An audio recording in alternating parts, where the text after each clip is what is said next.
Hello everyone. Today I will be start chapter number first group and rings exercise 1.3 complex and subgroup of a group its basic, and we have tell about the complex and subgroup of a group. Complex. First is complex. Any non-empty subset H of a group G. Any non empty subset H है, कोई भी non empty subset है आपके पास H, किसका set है, किसका subset है H, जी group का।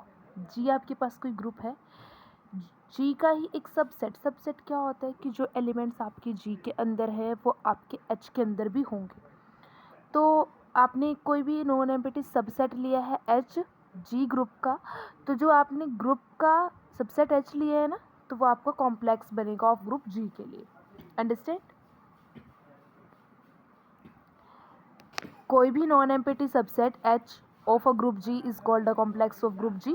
ओके, कोई ग्रुप है, उसके अंदर से आपने उस ग्रुप का कोई सबसेट है, जो उस ग्रुप का सबसेट होगा वो आपका सिंपल सी बात है कॉम्प्लेक्स होगा।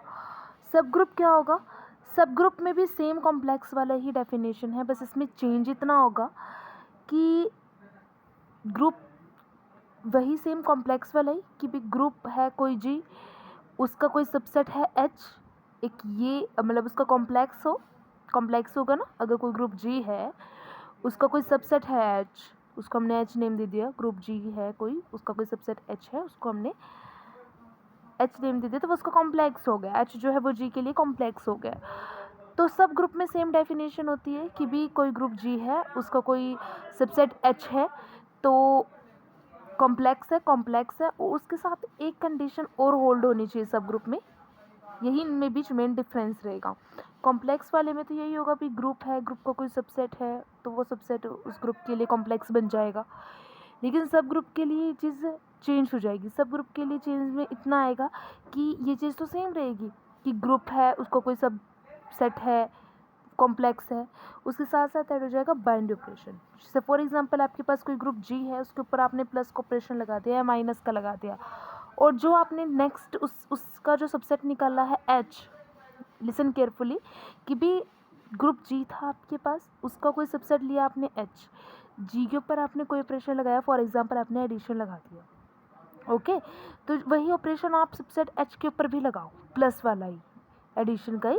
तो आपने दोनों पे लगाया, जी आपको ऑल्सो ग्रुप था एडिशन का, आपको बोला भी है और आप चाहे लगा के देख लिया आपने भी, जी तो ग्रुप आ गया आपके पास बाइंड ऑपरेशन, उसकी जो 4 प्रॉपर्टीज होते हैं ग्रुप की वो सेटिस्फाई करके। लेकिन जो एच का सबसेट है, आप उसके ऊपर भी वही सेम बाइंड ऑपरेशन एडिशन वाला ही लगाओ, और अगर सेम वही ऑपरेशन लगाने के बाद आपका जो वो सबसेट आता है वो भी ग्रुप आ जाता है, तो इट मीन्स इट्स सब group.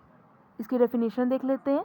Late G be a group with respect to bind operation and H be a subset of G such that he is also a group with respect to same bind operation, और bind operation कुछ भी हो सकता है, plus minus multiplication कुछ भी, then H is a called सब group of G. जो वो सबसेट है, अगर वो ग्रुप वाली कंडीशंस को भी होल्ड कर जाता है तो वो सब ग्रुप बन जाएगा। ओके, ये इसका आप शॉर्ट फॉर्म में इसको बोल सकते हो। बाकी इसकी डेफिनेशन अगर एग्जाम में आ जाए वो कैसे राइट डाउन करनी है। A non empty subset H of group G is said to be सब group of G into bind operation if the composition G is also a composition is H and for is composition H is itself a group. Understand? कुछ important mark ये कि जो आपने जी group लिया है वो ई मतलब आइडेंटिटी के लिए ट्राइवर और इम्प्रॉपर सब ग्रुप होता है जी के लिए, और any group other than G it's non important for the आपकी एक्सरसाइज में इम्पॉर्टेंट नहीं है, बाकी आप रीड कर सकते हो। आपको आगे हायर स्टडीज़ में वर्क ये हेल्पफुल और वर्क डाउन के लिए आपके लिए सही रहेंगे। उसके बाद कुछ एग्जांपल्स दिए गए हैं कॉम्प्लेक्स एंड सब ग्रुप से रिलेटेड, जिससे आपको कॉम्प्लेक्स का और सब ग्रुप का जो कॉन्सेप्ट है वो अच्छे से क्लियर हो जाएगा। इसमें है कि the set of all even integer, क्या आप कोई भी ऑल इवन इंटीजर्स का, इंटीजर्स के अंदर प्लस माइनस हर तरह के इंटीजर्स होंगे, तो आपने सिर्फ इवन इंटीजर्स लेने हैं, उनका अपने ग्रुप, उनका एक सब ग्रुप है नहीं, आपका एक सिंपल सेट है उसके अंदर इवन इंटीजर्स हैं इवन, और आपने एक इवन का इंटीजर्स और इन वो सब ग्रुप है ऑल इंटीजर्स का। अंडरस्टैंड। एक इंटीजर है उसके अंदर मतलब इंटीजर्स का सेट है, उसके अंदर प्लस के माइनस के हर तरह के उसके अंदर नंबर्स लाई करते हैं, लेकिन उसके अंदर से सिर्फ और सिर्फ सभी के सभी क्या है, सिर्फ इवन है। इंटीजर वाले में तो सारे के सारे कैसे थे, उसके अंदर प्लस के भी माइनस के भी हर तरह का नंबर लाई करेगा, लेकिन जो उसका सबसेट बनाया ना हमने उन इंटीजर्स का, उसमें से सिर्फ हमने इवन इवन कर लिया अलग, तो वो इवन इवन का अलग सब ग्रुप बना लिया, सबसेट बना लिया सॉरी। और एक सेटअप का सारे इंटीजर थे हर तरह के, और एक उसका सबसेट बना लिया इवन वालों का अलग।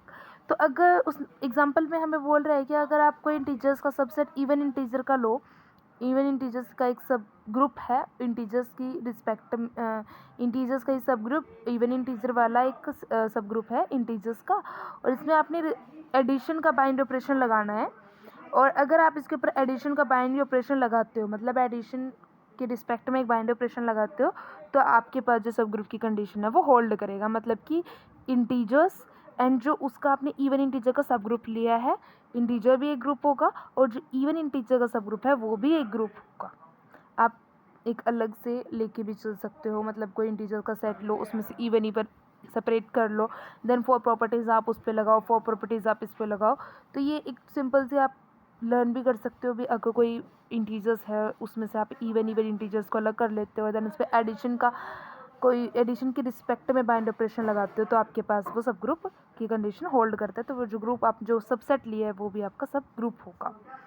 एक और आपके पास जैसे एग्जाम्पल है कि 1 - 1 आइडेंटिटी नहीं सॉरी आयोटा माइनस आयोटा, ये आपके पास सारे के सारे कोई भी 4 एलिमेंट्स है ग्रुप के अंदर, और देन आप इसके ऊपर जब मल्टीप्लिकेशन का बाइंड ऑपरेशन लगाते हो तो आपके पास 1 और -1 का जो सबसेट है वो भी ग्रुप की कंडीशंस को होल्ड करेगा, तो जो H होगा वो आप सब ग्रुप बोल सकते हो G का। देन थर्ड एग्जांपल है कि अगर आप कोई मल्टीप्लिकेटिव ग्रुप है, कोई पोसेसिव कंडीशनल नंबर सब group multiplication non zero, and अगर जितने भी आपके इंटीजर्स हैं, जितने भी इरेशनल्स हैं, जितने भी इरेशनल नंबर्स हैं, ये सारे के सारे आपके क्या होंगे, सब ग्रुप होंगे। किस केस में, सी क्या है आपका सब ग्रुप, जी का भी जेड का भी सॉरी इंटीजर का भी रैशनल का भी इरेशनल का भी, तीनों ग्रुप्स का एक जो सब ग्रुप बनेगा विद एडिशन के रिस्पेक्ट में, तो वो सारे के सारे सब ग्रुप की कंडीशन को होल्ड करेंगे। मतलब आप जी कोई इंटीजर है, इसका कोई सबसेट ले लो, इरेशनल्स का ले लो, रैशनल्स का ले लो कोई सबसेट, और देन उसके ऊपर अगर आप ग्रुप्स की प्रॉपर्टी को होल्ड कराओगे तो वो वेरी करेंगी। उसके बाद एक थ्योरम मैं आपको करा देती हूँ, नेक्स्ट वीडियो में हम दूसरे थ्योरम्स करेंगे क्राइटेरिया वाली, लेकिन इस वीडियो में मैं आपको सिर्फ सिंपल से थ्योरम ही करा रही हूँ, इसमें सिर्फ आप थोड़ा कॉम्प्लेक्स और सब ग्रुप को ही करें, एंड देन जो थ्योरम आपको मैं करा रही हूँ वो उस पर थोड़ा ध्यान दें, वेरी इजी वे है इसको करने का। फर्स्ट चीज़ है कि भी जैसे आपने देखा है अब तक, मैं सिंपल लैंग्वेज में बता रही हूँ, जैसे आपने प्रीवियस देखा तभी ग्रुप, हर एक ग्रुप में एक आइडेंटिटी होती है और हर एक ग्रुप का एक इन्वर्स होता है ना, तभी तो वो ग्रुप की कंडीशन को होल्ड करता है। अगर उसकी आइडेंटिटी होल्ड कर रहा है वो और एक इन्वर्स होल्ड करता है तभी वो ग्रुप होगा ना, मतलब 4 कंडीशंस को वेरीफाई करता है, closure property, associative, existence of inverse, existence of identity, okay. तो देन ये तो आपको पता है, लेकिन अब जो ये कॉम्प्लेक्स और सब ग्रुप में इसका क्या यूज़ होने वाला है, इसमें वो बोल रहा है आपको कि आपने प्रूव करना है कि जो आइडेंटिटी होती है वो सब ग्रुप की और ग्रुप की दोनों की सेम होगी, और the inverse of any element of a subgroup same the inverse of, कि जैसे अब तक तो आपने क्या देखा था भी, अगर आपके पास जी कोई ग्रुप है, एच कोई सबसेट है, तो अगर जी कंडीशन होल्ड कर रहा है, एच कंडीशन होल्ड कर रहा है, तो एच उसका सब ग्रुप बन गया था। लेकिन अब ये बोल रहा है कि अगर कोई ग्रुप, मैं जी एग्जांपल ले रही हूँ ग्रुप का, अगर कोई ग्रुप आइडेंटिटी जैसे मान लो जी कोई ग्रुप है, एच उसका सब ग्रुप है, तो जो जी का आइडेंटिटी एलिमेंट है ना वही एच का होगा, या फिर जो जी का इन्वर्स होगा वो एच का इन्वर्स होगा। ये दोनों कंडीशंस आपने यहाँ पे बतानी है। फर्स्ट के लिए प्रूव करेंगे कि the identity of the sub group is same that of the group. सबसे पहले एच आपने कोई सब ग्रुप ले लिया, जी का, जी कोई ग्रुप है, एच उसको सब ग्रुप है, पीयूष कर रखिए, तो एच कोई भी सब ग्रुप है, अपना काम कर लेना। सोच रहा है तो कुछ, जैसे एच जी कोई ग्रुप है, एच उसका सब ग्रुप है, तो फर्स्ट में हमने जी कोई ग्रुप लिया था, उसमें आइडेंटिटी से हमने आइडेंटिटी जैसे इनवर्स आइडेंटिटी हमने उसमें इसका एक एलिमेंट लिया था, और ई उसका हमने इनवर्स की फॉर्म में उसकी आइडेंटिटी ले ली थी। तो स्टार्टिंग में अगर किसी भी ग्रुप के लिए हम ई अगर उसका कोई एलिमेंट है तो हम कैसे बोल सकते हैं भी ई उसका एलिमेंट है या उसकी आइडेंटिटी है। उसके लिए हमारे पास 2-3 कंडीशंस होती हैं जो हमारी होल्ड करनी चाहिए। फर्स्ट इज़, अगर हम आइडेंटिटी को उस सेट की किसी भी ग्रुप के साथ मल्टीप्लाई करें तो कंडीशन होल्ड हो, मतलब उसकी मल्टीप्लिकेशन करने के बाद आपके पास ए आए, या फिर आप उसकी प्री या पोस्ट उस आइडेंटिटी के साथ मल्टीप्लाई करो देन आपके पास वही सेम एलिमेंट आए, तो आप बोल सकते हो भी ए इज़ आ कि ए की जो आइडेंटिटी बनेगी वो ई बनेगी, e is and the identity element of G group G. Then same procedure H के लिए हम वेरी कराएंगे कि अगर कोई एच एक सब ग्रुप बनता है जी का, तो ऐसे ही सेम हमने एच में लेना है भी। एच का हमने कोई एक एलिमेंट ए ले लिया और उसमें हमने ए इनवर्स को एग्जिट करा दिया। देन अगर आप ए की और ए इनवर्स की, वी नो डेट हमारे पास प्रॉपर्टी होती है भी ए और ए इनवर्स जो होता है वो आपका आइडेंटिटी होता है, ये प्रीवियस क्लासेस में हम कर चुके हैं अच्छे से। देन इसमें हमने सिर्फ इस प्रॉपर्टी का यूज़ करना है भी ए और ए इनवर्स की जब मल्टीप्लिकेशन होगी देन आइडेंटिटी होगी। इसमें हमने यही करना है भी ए अगर आपका कोई एलिमेंट होगा एच का, और देन ए इनवर्स अगर कोई एलिमेंट हमने एक और ले लिया एच का, तो जो आइडेंटिटी की प्रॉपर्टी होती है उसमें यही तो होता है कि आपका एक एलिमेंट है और जो दूसरे एलिमेंट आपने ऐसा कोई एक एलिमेंट उठाना है जिसके साथ आप मल्टीप्लाई करो और आइडेंटिटी आए। तो आपने एच के अंदर से एक एलिमेंट तो ए लिया और वो दूसरा एलिमेंट आपने इनवर्स लिया और उनकी मल्टीप्लाई करी और आपके पास आइडेंटिटी आ गया। तो जो ए इनवर्स के साथ आपका मल्टीप्लाई करके आइडेंटिटी आ गया, ए भी आपका एच का आपने एक एलिमेंट लिया और ए इनवर्स भी लिया, ठीक है, इन दोनों की मल्टीप्लाई करी, आइडेंटिटी आ गया। तो आपने प्रीवियस देखा था अभी ग्रुप वाले में भी आपने एक एलिमेंट ए लिया था और एक एलिमेंट आपने उस ए एलिमेंट की ई के साथ मल्टीप्लाई करी थी, आपके पास ए ही आया था। और यहाँ पे आपने एक एलिमेंट उठाया था भी ए और ए इनवर्स, यहाँ पे आपने इनकी मल्टीप्लाई करी ई आया था। मतलब स्टार्टिंग में हमने जो ग्रुप की जी ग्रुप की हमने आइडेंटिटी मानी वो ई मानी थी, और सेम आपकी एच ग्रुप के अंदर दो एलिमेंट आपने उठाए ए और ए इनवर्स और दोनों को मल्टीप्लाई करके आपका आइडेंटिटी ई आ जाता है। तो जी की भी यही थी और एच की भी यही होगी, ठीक है। और आप इसको ये पूरी कंडीशन होल्ड भी करके दिखा सकते हो भी अगर आप ई जो आपने ए एलिमेंट उठाया था इसके आप अगर आप ई के साथ करो या ई की प्री या पोस्ट करो तो आपके पास वो सेम एलिमेंट आता है। यही होती है ना आइडेंटिटी की कि भी आप उस आइडेंटिटी के साथ किसी एलिमेंट को प्री करो या पोस्ट करो आपके पास सेम एलिमेंट आ जाता है।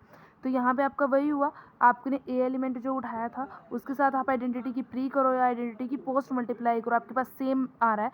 तो जो ए है वो आपका क्या है, सब ग्रुप बनी, वो जो आपके पास सब ग्रुप था उसका एक एलिमेंट था, आपने स्टार्टिंग में लेट किया था। देन जो ई है वो एक आइडेंटिटी एलिमेंट है एच के लिए। तो hence identity is the sub group of the same of the group. Okay, अब आती है इनवर्स की बात। इनवर्स जैसे आपने स्टार्टिंग में ई एक आइडेंटिटी लेट करी थी जी ग्रुप के लिए और एज वेल वैज वो प्रूव हो गई थी एच के लिए, आपने सारा पार्ट किया। देन अब आपने क्या लेना है भी ए आपने कोई भी एक ऐसा एलिमेंट ले लिया एच का, एच का एक सब ग्रुप है और उस सब ग्रुप का आपने कोई एलिमेंट ले लिया ए, तो a is an element of group G. और एक ऐसा एलिमेंट उठाया जो एच के अंदर भी है और जी के अंदर भी है। एच सब ग्रुप एच जो है जी का सब ग्रुप है ना, तो मतलब सिंपल सी बात है जो जी के अंदर एलिमेंट्स है वो एच के अंदर भी हैं। तो यहाँ पे आपने क्या करना है भी जो एच के एलिमेंट जो जी के एलिमेंट्स है और जो एच के एलिमेंट्स हैं आपने उन दोनों के एक सिमिलर एलिमेंट उठाया है ए। अब सपोज आपने बी ले लिया कोई आपने एच और जी दोनों में से एक सेम एलिमेंट उठाया ए, एच का भी ए एंड जी का भी ए, और आपने मान लिया कि भी जो एच वाले ग्रुप से आपने ए एलिमेंट उठाया है ना वो उसका इन्वर्स बी है, और जो आपने जी वाले ग्रुप से एलिमेंट ए उठाया है उसका इन्वर्स सी है। क्लियर, मतलब एक एलिमेंट आपने ए एच से उठाया, एक एलिमेंट आपने जी ग्रुप से उठाया, और जो एच वाले के अंदर से ए लिया है उसका इन्वर्स बी, और जो जी वाले के अंदर से आपने एलिमेंट उठाया उसका इन्वर्स सी। देन आप जानते हो भी इन्वर्स का मीनिंग क्या होगा भी आपने सेट के अंदर से कोई एक ए एलिमेंट उठाया, उसकी आप अगर किसी उस नंबर से मल्टीप्लाई करो, अगर आइडेंटिटी आ जाए तो आप उसके इन्वर्स के साथ ही करोगे। अब जैसे ए का इन्वर्स सपोज कर लिया हमने बी है, तो ए की बी के साथ करोगे आइडेंटिटी आ जाता है। सिमिलर केस आप जी वाली के लिए होल्ड करोगे भी, ए का इन्वर्स सी है तो देन आप ए की और सी की जैसे मल्टीप्लाई करोगे तो आपके पास आइडेंटिटी आएगा। देन आपने फर्स्ट और सेकंड प्रॉपर्टी, फर्स्ट आपने एच के लिए एक ए उठाया, उसका इन्वर्स बी है, और एक और कंडीशन क्या होती है, भी आप उस इन्वर्स वाला जो आपने लिया है केस, इन्वर्स क्या लिया है हमने ए का, बी लिया है, तो आप उस बी की प्री करो या उस बी के साथ पोस्ट करो उस नंबर की, उस एलिमेंट की मल्टीप्लाई, तो आइडेंटिटी आए। तो ये एच वाली के लिए थी और ये आपकी जी वाली के लिए है। जी वाले ग्रुप में ए का इन्वर्स क्या है, सी है, तो ए सी के साथ आप उस एलिमेंट की प्री करो या उस एलिमेंट की पोस्ट करो तो आपके पास आइडेंटिटी आता है। यही इन्वर्स की एग्जिस्टेंस की प्रॉपर्टी है बेसिक सी। तो यहाँ से आप दोनों देखोगे कि यहाँ पर ए बी बी ए ये इक्वल आ रहे हैं ई के, और यहाँ पे a c is equal to c is equal to e आ रहा है। तो फ्रॉम फर्स्ट एंड सेकंड से आप बोल सकते हो कि a b is equal to a c, और बाय लेफ्ट कैंसिलेशन लॉ के अकॉर्डिंग आपका ए और ए कैंसिल हो जाएगा, b is equal to c आ जाएगा, हैंस द रिजल्ट।